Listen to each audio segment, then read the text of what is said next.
Tenga listo el tinto que ya vienen los huevos revueltos con la receta de muchos hombres en la política para renovar sus cuerpos. Desde la redacción de La Silla Vacía soy Tatiana Duque. Es lunes 22 de septiembre.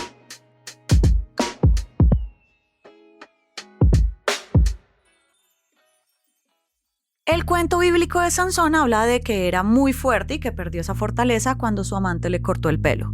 El cuento también sirvió para que por siglos se haya afincado el estereotipo del macho con pelo frondoso que es fuerte y poderoso en todos los ámbitos sociales, incluso en el político.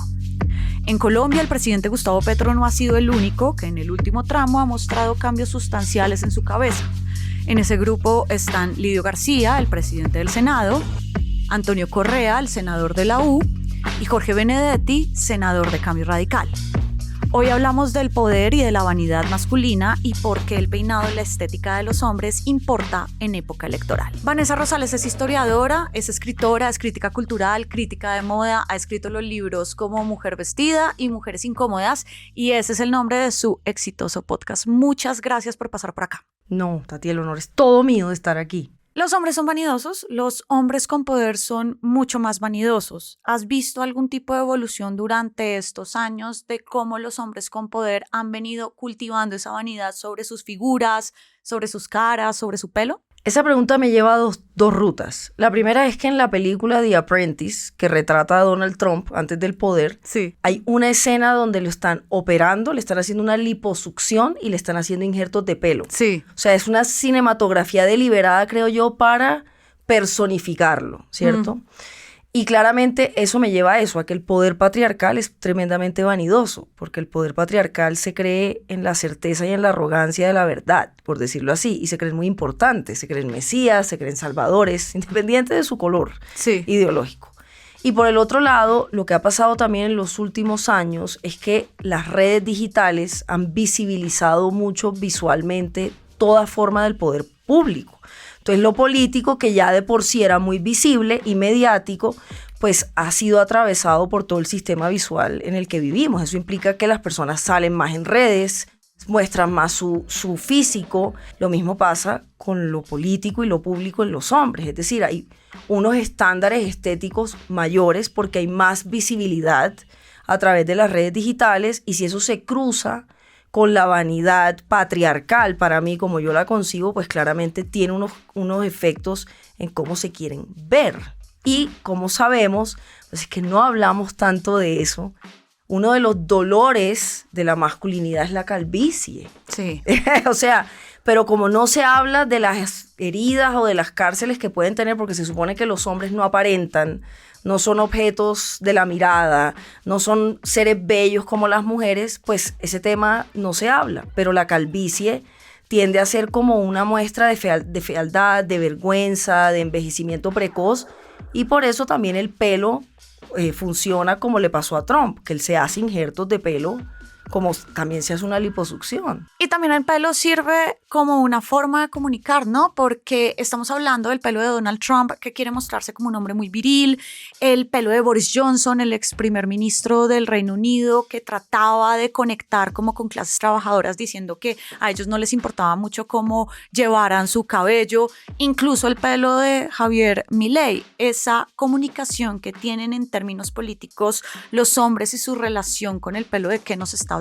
Es que estamos tan habituados y habituadas a poner la mirada en estos temas en lo femenino, pero se nos olvida que en los hombres también el pelo es un síntoma de juventud, de vitalidad. Entonces me gustan esos ejemplos porque claramente hablan de una muestra de fuerza, de jovialidad, que se connota incluso inconscientemente. O sea, creo que hay una necesidad también de lucir joviales, porque también vivimos en una era del capitalismo que le rinde culto a la juventud, no solo en las mujeres, que también tiene unos temas con la productividad del cuerpo que le rinde una vez más culto a la juventud, y es un síntoma de jovialidad, de juventud. Me parece interesante el ejemplo de Milei, porque es como esa excentricidad, además asociado como a lo argentino, que te genera como una simpatía el pelo largo, pero en últimas hay un subtexto de soy joven, soy fuerte, soy vital, y yo creo que también lo podemos ver en el presidente. Mucha gente seguramente va a ver el título de este episodio, va a empezar a escucharnos y va a decir, ¿y por qué no hablan de la estética de Francia Márquez o la que tenía Piedad Córdoba? ¿Por qué no hablan de que Claudia López y Paloma Valencia deciden no intervenirse maquillándose sus caras cuando hacen política? Y te quiero preguntar sobre esto. ¿Es lo mismo hablar del pelo de los hombres en política que de la estética de las mujeres que hacen política? Creemos que los hombres están totalmente deslindados de la apariencia y de la estética, que los políticos cuando están en campaña no se esfuerzan por transmitir ciertas cosas a través de cómo visten, de cómo los ponen en las fotos. Entonces creo que hay que desmentir un poco esta noción de que la estética no importa. La estética nos educa, las imágenes nos educan, las imágenes transmiten cosas y los políticos masculinos también hacen eso. Creo que de hecho este ejercicio es muy valioso porque ya creo que nos sobra, o ya hemos excedido esa mirada sobre las mujeres. Yo creo que es más hora de ponerla sobre los hombres. Tenemos un caso de masculinidad estetizada como Abelardo, es decir, ahí hay todo un performance que podemos dedicarle todo a un tratado sociológico y creo que es importante como notar por qué creemos que en los hombres no es importante la estética, sobre todo porque como sabemos en la política hay comunicaciones no verbales, hay estrategias de comunicación, incluso como lo de Obama. ¿Te acuerdas? Que se remangaba las mangas. Sí. La transparencia de las manos. Eso ha sido incluso una fórmula que han tomado políticos en distintas partes para transmitir ciertas cosas. Cuando Gabriel García Márquez se ganó el Nobel, él se pone una pieza que es como un acto muy decolonial. No me voy a poner frac, yo me voy a poner una pieza latinoamericana. Entonces, las estéticas importan y todo lo que estamos viendo incluso en estos momentos en el mundo políticamente está totalmente atravesado por la estética y el estilo. Me parece que es súper importante poner la mirada en lo que nos dicen ciertos códigos estéticos de nuestros políticos nacionales en el país. ¿Y cómo sería eso que estás diciendo? Hablas de Abelardo de la Espriella con un estilo muy aspiracional, pero también el presidente Petro rehúsa ponerse corbata o utilizar frac y pues siempre va en guayabera. Que mira que hay un fantasma tremendo en Latinoamérica con izquierda y derecha, donde supuestamente la derecha o lo conservador o lo tradicional o la élite le rinde culto a la blanquitud, es decir, a Europa, Estados Unidos, a las buenas maneras, mientras que las izquierdas, por su tradición histórica, porque claro, la revolución era antiburguesa, había que desclasarse, pues ha construido unas iconografías que toman distancia de eso. Pero las dos producen unas estéticas. Yo siempre lo digo, la Revolución Cubana fue un acto muy performático estéticamente, era todo un look, el habano, la barba, las gafas. Sí. La Revolución Bolchevique, incluso el nazismo y el fascismo producen unas estéticas. Entonces, claro, es muy interesante ver cómo estos políticos, en el caso de Petro y de Abelardo, vemos cómo sus ideologías sí se reflejan en sus estéticas. A Abelardo le rinde culto a Italia, sí. Él jura que es Medici, a la blanquitud, al blanqueamiento, al sí. buen gusto, que no podemos desligar de la política ideológica. La familia es el núcleo de la sociedad, ¿sabes? Como que las buenas maneras, la heterosexualidad. Sí.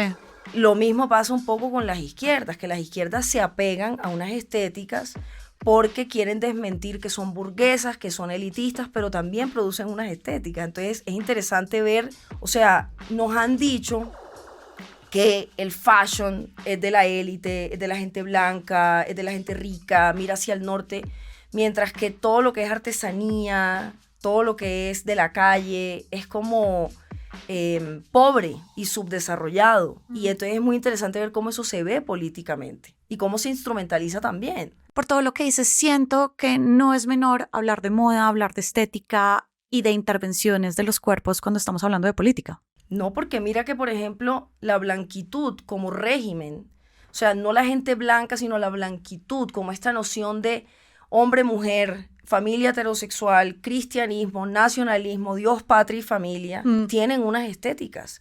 Esas estéticas es lo que está pasando con MAGA en los Estados Unidos. A la estética MAGA. La estética MAGA. Hay una nostalgia regresiva de estas mujeres con los pelos, con los vestidos ceñidos, con también las cirugías. El bronceado. Claro, lo mismo los varones. Son varones que de alguna manera recalcan como esa nostalgia regresiva del mundo de antes, donde solo los hombres blancos tenían derecho, era mejor. Entonces, todo eso es estético.